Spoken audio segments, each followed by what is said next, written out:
In today's climate, nothing will make you a more accurate or confident shooter than Crimson Trace laser sighting systems. Get the immediate, decisive advantage of the world's only grip-integrated laser sights today. Shoot better. Stay safer. Crimson Trace.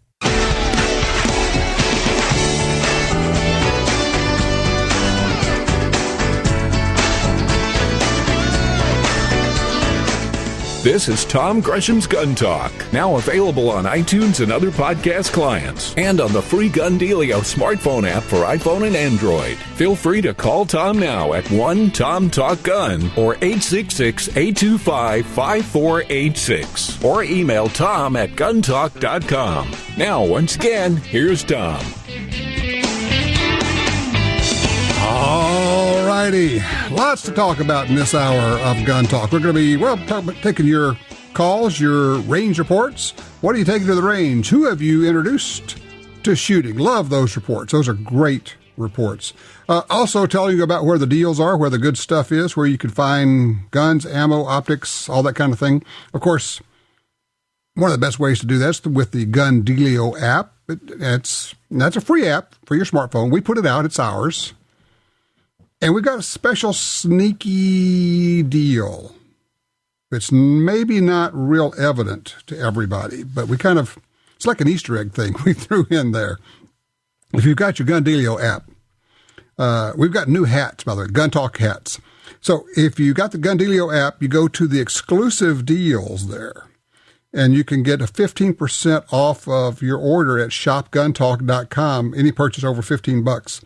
And so it'll be right there. But you got to do that through the Gun Dealio app. That's the only way it works. If you don't have it, why not? It's free. Just on your smartphone, go get Gun Dealio. It lets you know about the good deals on guns, ammo, optics, and accessories, all that kind of stuff. All right. You may have heard me say this before, but it bears repeating because people are right now starting to make their travel plans. Where are we going to go on vacation? What are we going to do? Where are we going to take the family? One of my favorite places on earth is up in the northwestern part of the U.S., not the Pacific Northwest. I'm not talking about that. I'm talking about Wyoming. And my favorite museum curator joins us right now, Ashley Hlebinsky from the Cody Museum. That would be the Center of the West out in Cody, Wyoming. Hey, Ashley. Hey, Tom. How are you? I am good. How you doing? We're doing all right. It's actually pretty warm up here right now, just windy. Yeah, well, Wyoming gets windy. You know that. Oh, yeah. It was up at 100 miles an hour last Thursday, just right outside of town. Wow, that's hurricane force winds. I just stayed inside. Yeah, no kidding. You need to stay inside. It'll blow you away. Yes, it has. In the past. For those who don't know, the Cody Museum is part of the Center of the West, Buffalo Bill Center of the West. It's, 5 museums now under one roof? Yes, it's 5 museums, and then we have a full-scale research library under one 7-acre roof. It's crazy. It is the most wonderful place. And I know people say, well, I don't really care for museums. Trust me on this one. You are going to love this because whether it's Plains Indians or Buffalo Bill or the Whitney Gallery, Western Art, or, of course, we've got a firearms museum there, and that's your world. Oh, yes. It's a fantastic museum. We've got about 7,000 guns. And actually, if you include that, we have guns in every museum at the center. So there's about 8,000 guns throughout the entire center. So you can get your gun fix every museum you go to. I love it. Your displays are wonderful. They're so well done. You can start with hand cannons. I mean, like old ancient guns, and then a lot of displays of military guns and Western guns and modern guns and guns of the movies and guns of this. And it's kind of like you just go crazy with all the stuff you have. And every time I go in there, Ashley, I learn something, and that's the beauty of your place. Well, I'm glad. No, we're trying to shake things up recently. We've had a bunch of new exhibits. We have a new one opening in June. That's actually Glock Firearms. We're doing a history of Glock. And I'm really excited about that one because it's not been done before. And I get a lot of people joking, well, their history isn't that long, but, the impact that they've had on the, commercial polymer market has been, it's really a fascinating story. And so I'm excited. We're going to be displaying a timeline, and then we're actually going to have a Glock from the TV show Longmire. All right. Now, did I see something on the website that you guys are coming up on a centennial anniversary here? We are, yes. In 2017, we will have our centennial for the Buffalo Bill Center of the West. It was started in 1917, which was the year that Buffalo Bill passed away. And for people who don't know, he founded the town of Cody, Wyoming, William F. Cody. And there was a group of people that were sitting on the porch of the Irma, which is a hotel named after Buffalo Bill's daughter, in 1917, and they decided that they were going to start the Buffalo Bill Memorial Association in his honor. And so it started off as a small, community-run collection, and now it's grown to a 40-acre property and a 7-acre building. Well, I did not know about this. I just went to the website and looked, and there is a Centennial Model 1873 Winchester going to be available? Correct. Yeah, we are partnering with Navy Arms, and it's a stunning gun. I've seen the prototype so far. It's gorgeous. It's unbelievable. I want this thing. Oh, well, good. You can reserve it now. If you go to our website, you can actually reserve it now. We're doing 2 runs of it. We're doing one of the exhibition, which I believe is about, 200 guns, and then we're doing a presentation grade that I think will be about 1,000. Comes in its own case, color case hardened, beautiful walnut stock, and there's an engraving on it. If you've ever been to the museum, you might recognize the Scout. It was a statue that you see, pretty much everywhere in our publications. And it's Buffalo Bill on a horse holding a Winchester above him. So there's an engraving of the Scout and a buffalo, and it's a really beautiful gun. Okay, I just clicked on the link. I'm following along here. This is real time, so I'm learning about this. And I clicked on it to find, because I'm thinking the one that's only 200 going to be produced. I'm looking at the gun, and I'm thinking, okay, that's a $20,000 gun. Honestly, I'm thinking that. And I scroll down, okay, $7,995. A lot of money, but a whole lot less than I thought. And then the other one, the presentation model, there's only 1,000 of them. It's $34.99. That's actually doable. Yeah, it's a great project that we're working on with Navy Arms, and it'll be a great fundraiser for the Buffalo Bill Center of the West because, as you know, we're redoing the Firearms Museum. Right. So now, and there's an association with the Smithsonian too. What is that? Correct. About 4 years ago now, we worked on having a loan come out from the Smithsonian's National Firearms Collection, and that collection in itself is a stunning collection. It's about 7,000 guns as well, but most of it's not on display. And so I actually, before I came to Cody full-time, I worked from the Smithsonian side of things to help facilitate getting a firearms loan out to Cody, and that was on display for 3 years. And last fall, the loan expired, and so we wanted to do something different, get some new Smithsonian guns in. So we worked with the Smithsonian, and we got new guns. We have some of the old favorites from the last exhibit, and we actually moved the display up to the main gallery in its own interpretive wing, and we've got some really beautiful footage inside the gun vault of the Smithsonian that's playing on a TV screen.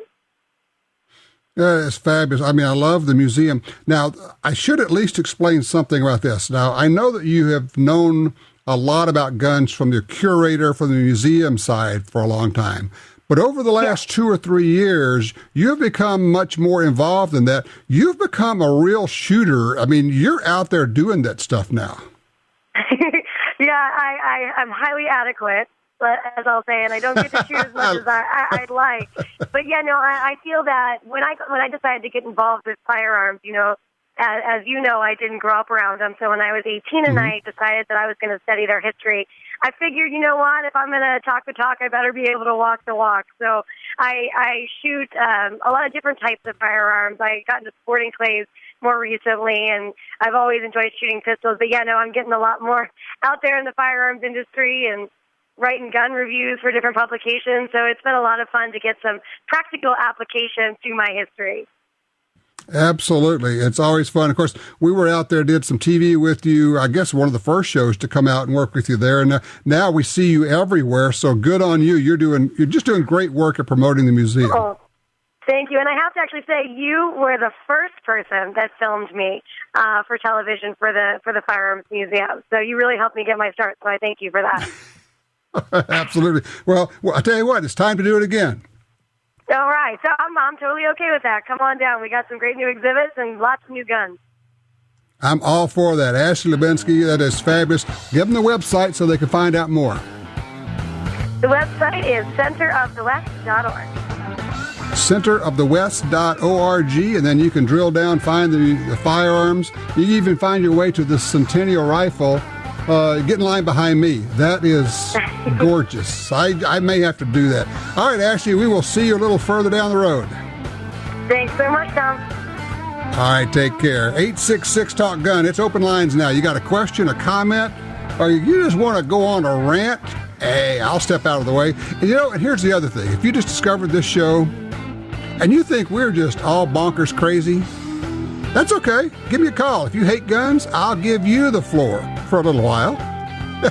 Hey, we're equal opportunity around here. 866-TALK-GUN.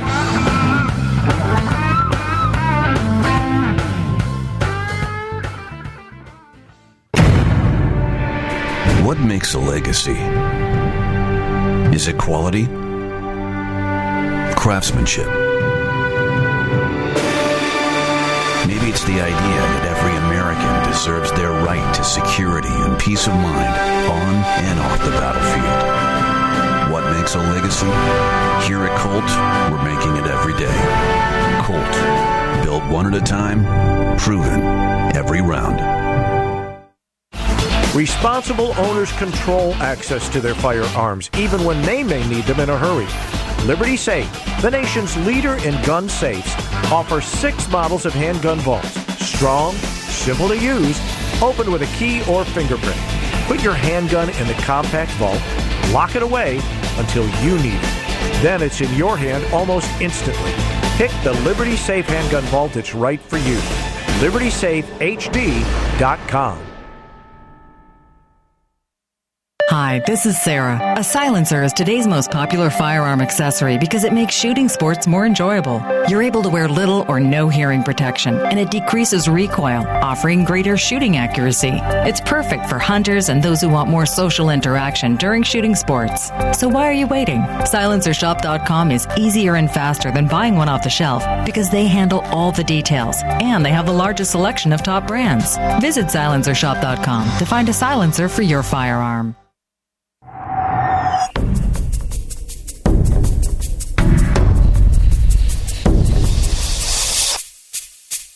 The Smith & Wesson Bodyguards. Carry more comfortably, walk more confidently.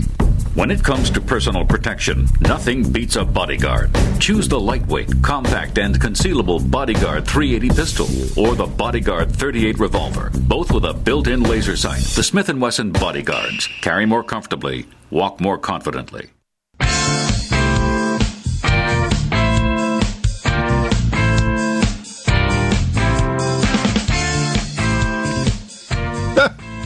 Okay, we're back, but we're not really all the way back. During the break, Jim and Tom and I are looking at this page for this Centennial Rifle from the Buffalo Bills Center of the West deal, and we're all going, well, that's gorgeous. I said, yeah, it's just drop dead beautiful. It's like, when guys get whiplash when a beautiful woman walks by, you get a whiplash when you look at this thing, because let me tell you, this rifle is gorgeous, and for those kind of dollars, yes, it's expensive, but hey, an Ed Brown 1911 is in the $3,000, $3,500 range, and so is this rifle. So yeah, it's just there. But man, when you look at the photo gallery, holy cow!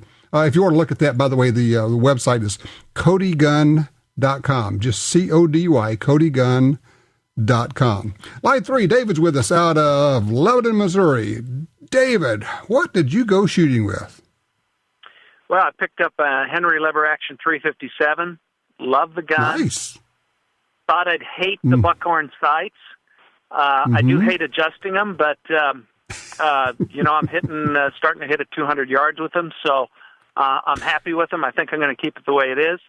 But I had a question on the use of that rifle, and that was with. I'm thinking about taking up hunting. I did my first hunting a couple months ago. Got a big fat squirrel, but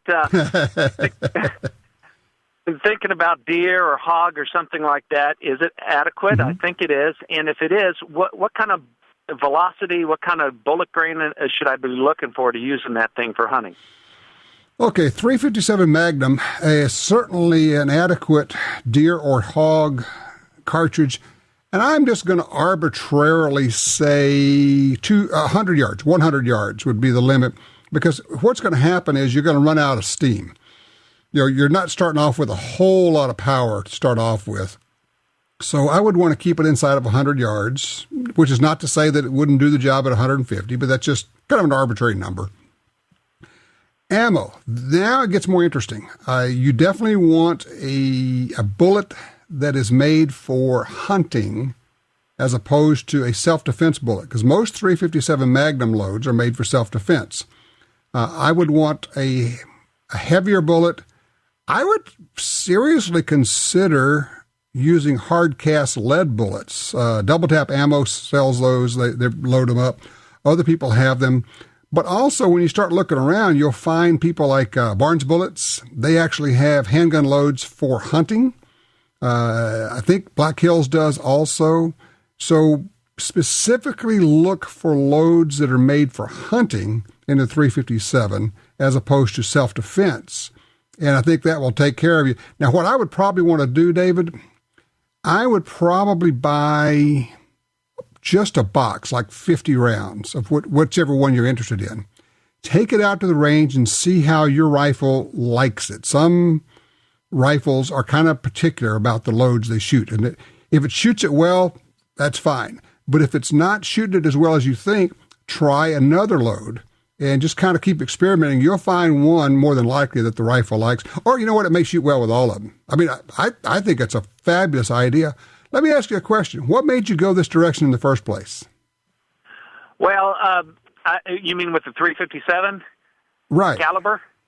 Well, yeah. Because right now all I've been doing is plinking and then, caring for self-defense. So the 357 and the Perfecta brand really isn't that expensive. And I thought, well, if I went ahead and do the hunting thing, I can use the 357 for hunting as well. So if I didn't like the hunting, I still got the plinking. Exactly. Now, have you been shooting it much? It's been warming up here in Missouri off and on. And I've been out shoot at 100, 150, and 200. And like I said, beautiful, beautiful. I love it. It's a great-looking gun. It's nice to shoot. I hate adjusting the sights, but I really like the sights once I'm shooting. Yeah, and the thing is, if you get it sighted in at whatever distance, 100 yards or something, just leave it. Don't go messing with them. Once you get it on, just if it's further out, you can hold over. If it's closer, you probably aren't going to need to hold under. That's probably what I would do. But yeah, let me ask you this also. I'm guessing that when you take that out, other people want to see it and want to say, "Wow, that's cool looking." Yeah. My son, as a matter of fact, bought a Henry 30-30, but he wants my 357 now. And and my girls, they've wanted to shoot, and so usually they just shoot my 22. So they like that. There is another reason I got the 357 though. Why's that? Well, now that I got a 357 rifle, doesn't that mean I need to get a 357 pistol? Yeah, baby, I like the way you think. Yeah. Of course it does. That's right. You can say, well, honey, I've got the rifle, but I don't have a revolver in the 357, so I've got to get that because that could use the same ammo. Any guy that can't sell that just has no business. He got to turn in his man card, so just go for it. Thanks, David. I appreciate the range report. You take care. Let's see here. Here's the thing about 357 Magnum lever action rifles. The thing that makes them so cool is, it's 357, it's a Magnum, but really it's that you can shoot 38 special in them. So you load up lightweight 357, lightweight 38 special practice loads in there. And in a rifle, there's just no recoil. It's going to be relatively quiet, and you could introduce somebody to shooting that way with a cool-looking lever-action rifle. And then put .357 Magnum in there. You have a hunting gun, as David said. But let me offer this thought. Would that not be a pretty decent home defense gun?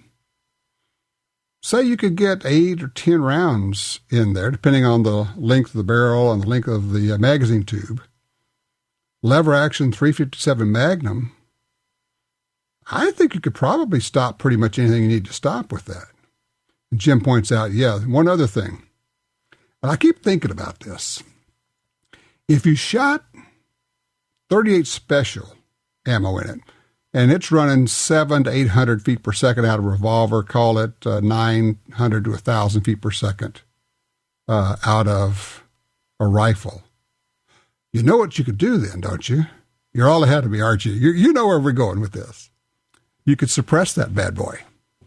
Now, I realize that would be one goofy-looking thing, or maybe it would be a bad boy-looking thing. But if you put a suppressor on a .38 Special .357 Magnum lever action, I think that would be like one of the more fun things you could do. Now you're talking real quiet, like silenced .38 Special. And all you'd have to do would be to thread the barrel and get you a silencer or suppressor to screw on there. I just think that would be terrific. And here's the thing. You would actually be quieter than, say, your ARs, because with an AR, the action opens. The bolt flies back and lets the gases come out, and with the gases comes the noise. A lever action is a locked breech until you open it up. So all of the gases have to go out through the suppressor, which is going to make it quieter. The silencer is going to do that for you. They're really seriously quiet. I think it's a great idea. I think a suppressed .38 Special lever action would be pretty cool. So what's on your wish list? What have you been taking out to the range? What have you been doing? Also, I'm going to return once more to this idea of bad guy goes out and starts shooting people at random. We just saw that report yesterday. Are you carrying something that could stop the fight at 20 yards?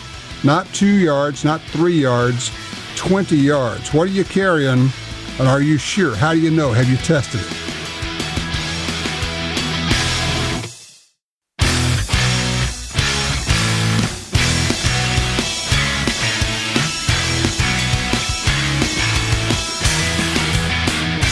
Want your opinion to make a difference? Log on to our website and take the Gun Talk poll, www.guntalk.com. Now, once again, opinion page regular contributor for the Washington Times, here's Tom. Hey, coming up in, half an hour or so, we're going to be having a candidate for the U.S. Senate out of Illinois, a conservative Republican who believes in gun rights, unlike the Republican that holds the post right now. That'll be interesting. Get his take on what it's like to run, with those credentials in the state of Illinois. Our number is 866-TALK-GUN. Easy for you to get in. If you want to shoot me an email, tom@guntalk.com. If you want to stay up with gun news, gun rights news, politics involving guns throughout the week, you want to subscribe to, basically it's a news feed. All you got to do is go on Twitter and follow me on Twitter. I'm at GunTalk on Twitter. Well, at least I am until they shut us down. You never know. I guess Twitter got outed last week of them. What do they call it? Shadow banning? Shadow something. Not blocking. But basically, conservatives, when you post something, you don't know it, but they just make it so that no one sees it. It's their way of saying, well, the world would be better off if we didn't have these conservative views. Is it time? Let me go back. Facebook, Twitter, these information superhighways out there have become, even though they're private businesses, they have become in essence utilities. If you want to get a message out there, you have to be able to do it through these, because that's where the people are. And yet they all take up these anti-gun positions. We will shut off your Facebook page if you're trying to sell guns. We will not allow you to be on eBay for selling guns. We will do things to you, as we've seen on YouTube. It goes on and on. Google, you can't buy ads on Google for selling guns. Is it time to treat these as utilities?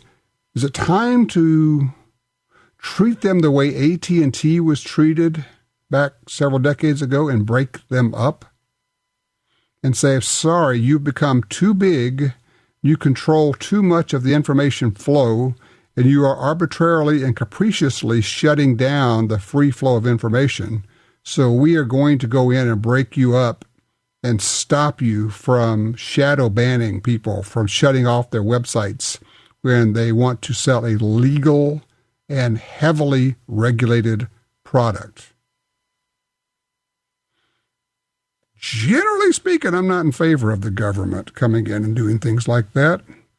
But when some entity can quite literally shut down the flow of information, then I have to consider it. What do you think? Too far? 866-TALK-GUN. David's on line 2 in Minneapolis, Minnesota. Hey, David. Hi, Tom. Yeah, it's scary if they can turn off that internet switch, isn't it? No kidding. They make you just they make you go away. It's shut everything down. Go back to the Stone Age. But in regards to the 38 special loads, I know I can use that in my 357 revolver, but since that case is shorter, will it chamber in a rifle?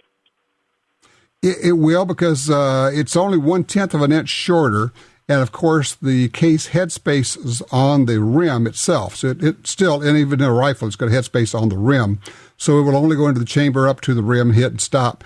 And the 1/10 of an inch difference in case length should not affect its feeding. That would be really the only issue, would be feeding. So I've not heard of any instance where there was a problem with it feeding. As far as firing it, it wouldn't be a problem at all. Well, when I shot a 9 Makarov in my 9mm, I ended up with a squib. Yeah, that's not so. And let me tell you, a 9 and a 40 will also work. Don't do that either. So that's ugly.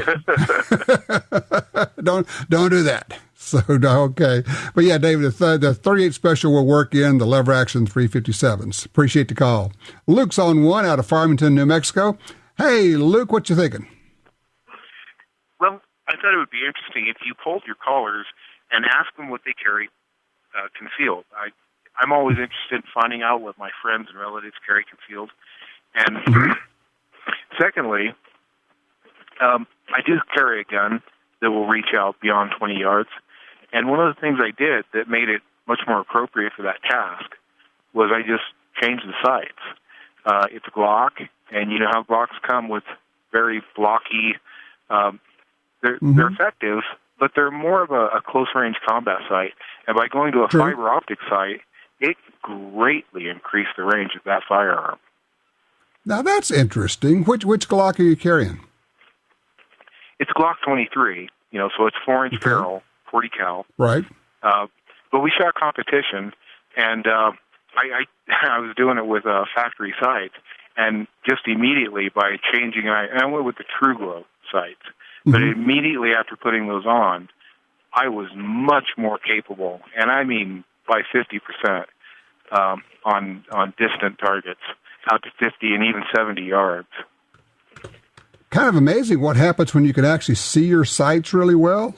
It makes a difference. Yes, it is. and having such a much more finer aiming point that is nice and bright for these old eyes. That's a great point. I appreciate that. Yeah, I just ran into somebody else who said he was actually he'd already done it. He put red dot sight, the little red dot sight on his carry pistol, and he said it really helps with being able to see, but it took a while for him to master being able to pick up the dot. That's the deal there. But in terms of older eyes, once you get past 40 and the doctor starts talking about bifocals and such, when you can put everything on one plane. You just look at the target and the red dot shows in the optic. That works. Obviously, a laser can do the same thing for you. A lot of ways to skin that cat, but it requires you to think about it and actually exercise with it and practice it. All right, 866-TALK-GUN. Give me a shout. This is Gun Talk.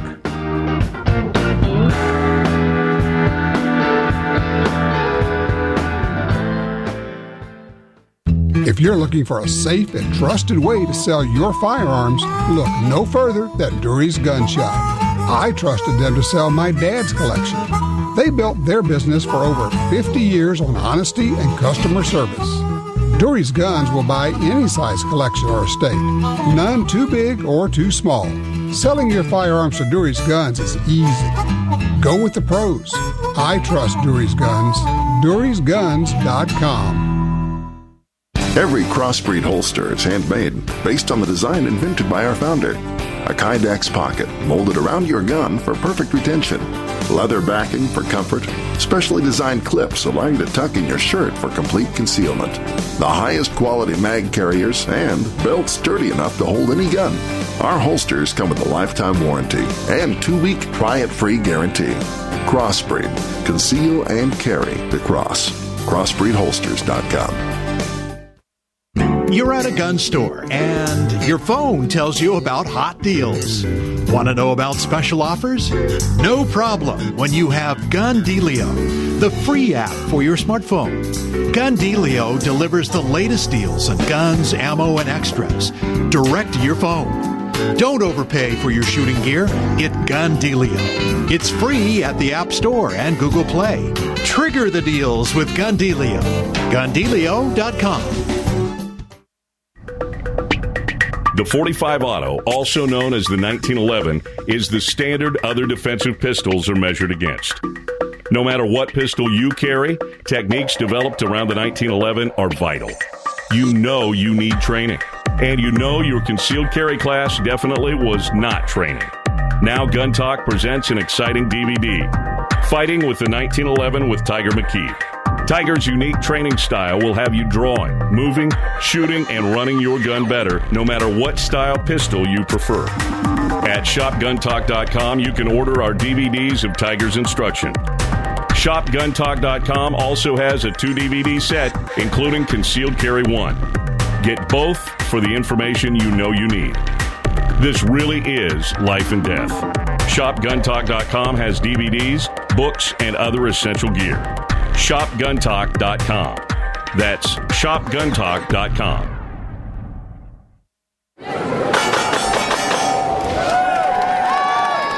I'm just as good as these guys. When will I get my chance to prove it? Your chance is now. American Marksman is a nationwide series of target shooting competitions designed to give you your big break. Think you've got what it takes to go home with $50,000? Visit ammarksman.com to register today. That's ammarksman.com. American Marksman. Are you the one?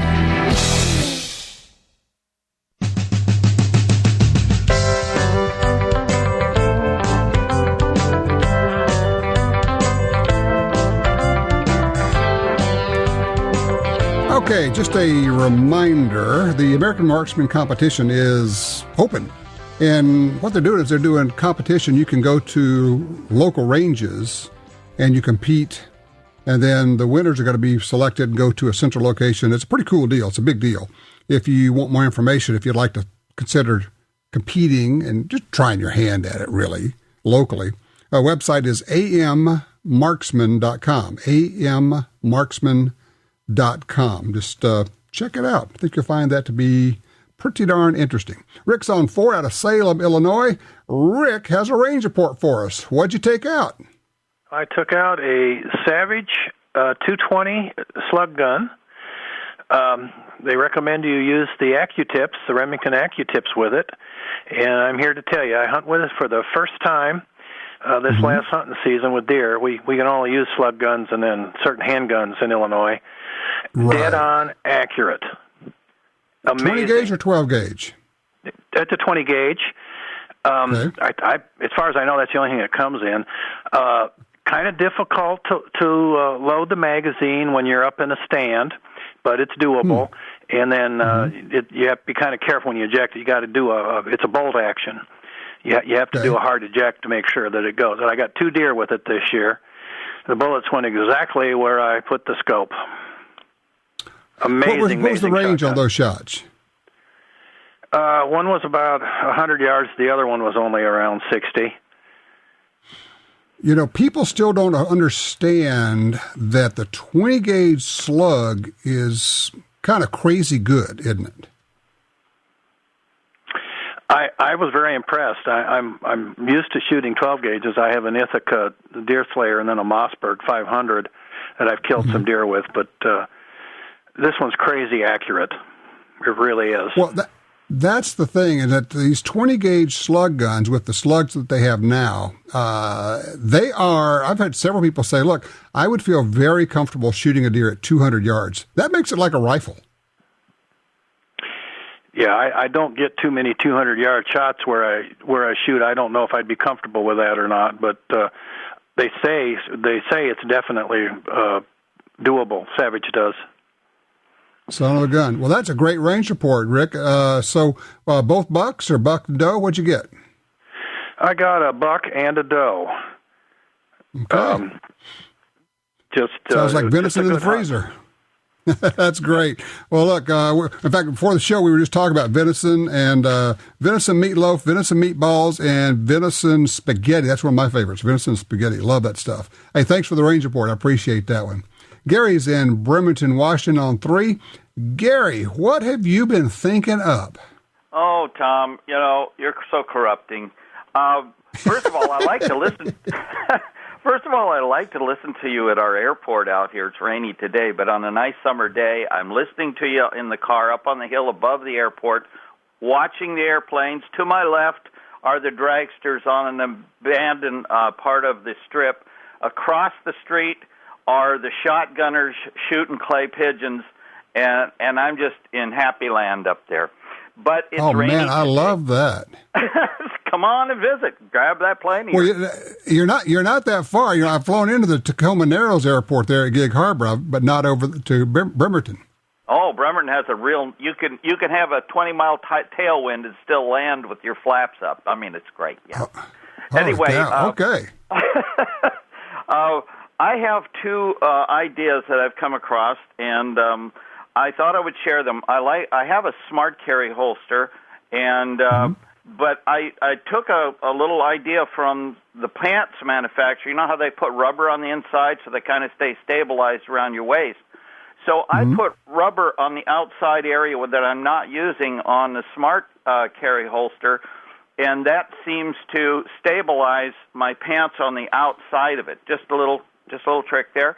The other thing I did on my knife, my knives have to be multifunction, so I ended up with a Swiss Army knife, but that isn't very traditionally very quick drawing, or they can get crossways in your pocket, what have you. So I use a lanyard on my belt, and I looked around for a way to disconnect it quickly. It has to be one-hand operation, taking it off, opening it, and putting it back. I don't want to use 2 hands.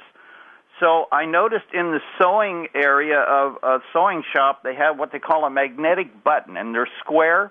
You can hook one side to your lanyard and one side to your knife, and I index it with a little rubber on the outside so I can feel which way is magnetic. And you can literally use that with a little practice with one hand.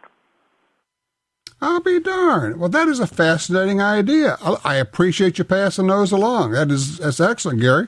And tell you what, I'll let everybody know when I'm heading back up that way when I go to visit relatives there in Gig Harbor. Maybe I'll get over to Bremerton. Thank you, sir. Oh, let's see. We had Neil called in. He's couldn't stay on, but he wanted to know about. He's supporting NRA. He wanted to know about this group, the National Association of Gun Rights. Real simply, no. NAGR. Can't go into any more detail than that. And you know that I always say support all the gun rights groups. On this one, not me, not going to get my dollars. I personally wouldn't do it. 866-TALK-GUN. Be right back with Gun Talk.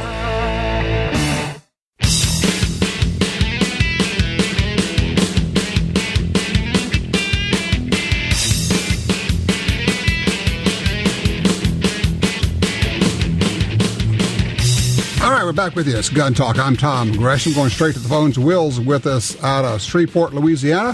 Hello, Will. What you thinking here? Hey, what's up, Tom? Love the show. I was wondering what you thought of a social media for gun guys.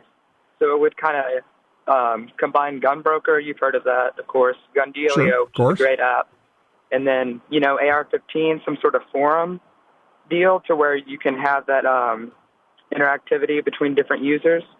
And maybe you get a bunch of different gun guys on YouTube because, you briefly mentioned Hickok 45, his channel being terminated. So we could have sort of a means for guys like that, Hickok 45, None Fancy, Such 00, those kind of gun guys on YouTube to where we don't have to worry about someone trying to attack our rights. And maybe we could get a group like the NRA to... We don't have to. Somebody's already done it. What's that called? It's called Gun District, gundistrict.com. And they're fairly new, but they're growing pretty fast, and they are essentially positioning themselves as an alternative to Facebook. And I'm sure that as they grow, it will morph and include some of these things that you're talking about. And I don't really have a lot of experience with it, but I've been talking with them, and they seem like the real deal. So you might just go check out gundistrict.com and see what you think. But, and you mentioned, look, thanks for the call. He mentions the idea of Gunbroker.